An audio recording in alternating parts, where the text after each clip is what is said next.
अजित पवार गेल्याची बातमी समोर आली आणि त्यानंतर हळहळ एक प्रकारे व्यक्त होते। पंतप्रधान नरेंद्र मोदी यांनी देखील ट्विट केलेलं आहे आणि या ट्विटमध्ये त्यांनी काय म्हटलंय, पंतप्रधान मोदींचं हे ट्विट आहे। तर या विमान दुर्घटनेत, बारामतीतल्या विमान दुर्घटनेत अजित पवारांचं निधन, अजित पवारांचा मृत्यू झाल्याची बातमी ही अत्यंत धक्कादायक, कुटुंबियांसोबत आपल्या भावना त्यांच्या आहेत असं पंतप्रधानांनी या ट्विटमध्ये म्हटलंय। पवार कुटुंबियांसोबत संवेदना आहेत, त्यांच्यासोबत माझ्या भावना आणि राज्याच्या राजकारणातला दादा माणूस गेला अशीच भावना कार्यकर्त्यांकडून व्यक्त होते। तर ते खरंच अजून विश्वास बसत नाहीये, कारण आज सकाळ झाली, आपल्या इतर घडामोडी सुरू होत्या, मात्र त्यात अचानक ही घडामोड समोर आली की अजित पवारांच्या विमानाला अपघात झालाय।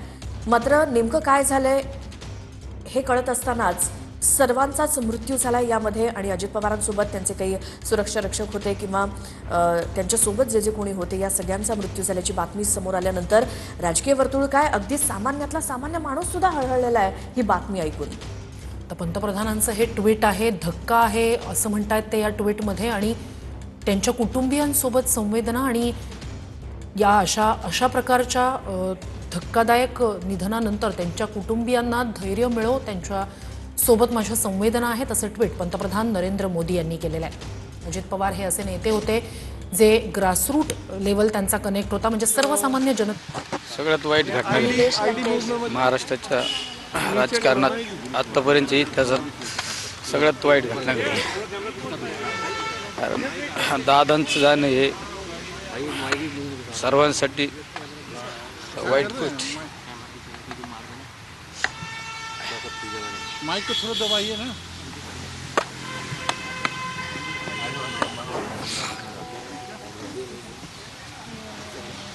नक्की साहेब, तुमचे मैत्रीचे संबंध होते अजित पवार यांच्यासोबत, शेवटचं कधी बोलणं झालं होतं? आखरी बार कब बात हो गई थी? केव्हा बोलणं झालं? पुणे महानगरपालिका, पिंपरी चिंचवड महानगरपालिकेत आम्ही शेवटचं भेटलो। एका कार्यक्रमात सभेच्या निमित्ताने एकत्र होतो। ती भेट आमची शेवटची झाली।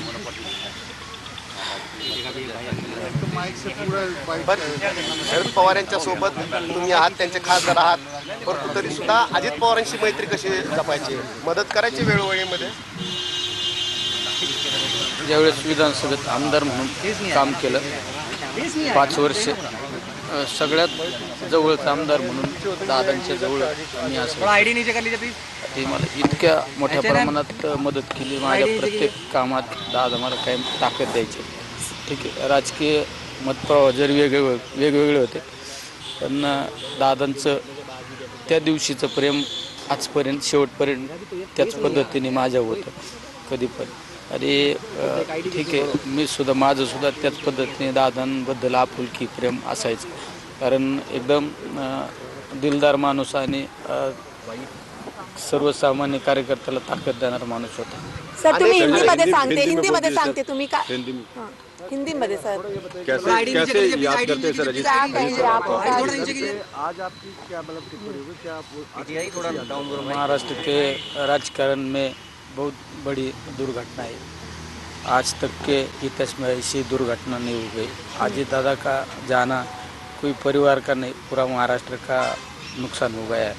हमारे जैसे बहुत लोगों को दादा ने यहाँ तक बिठाया था। आपकी अंतिम बार क्या बात हुई और क्या किस तरीके से? पुणे महानगर पालिका और पिंपरी चिंचवड महानगर पालिका में इलेक्शन के टाइम हम दादा के साथ थे, ये आखिरी मुलाकात हो गई।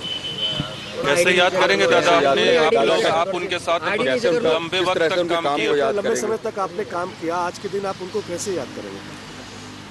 आज का दिन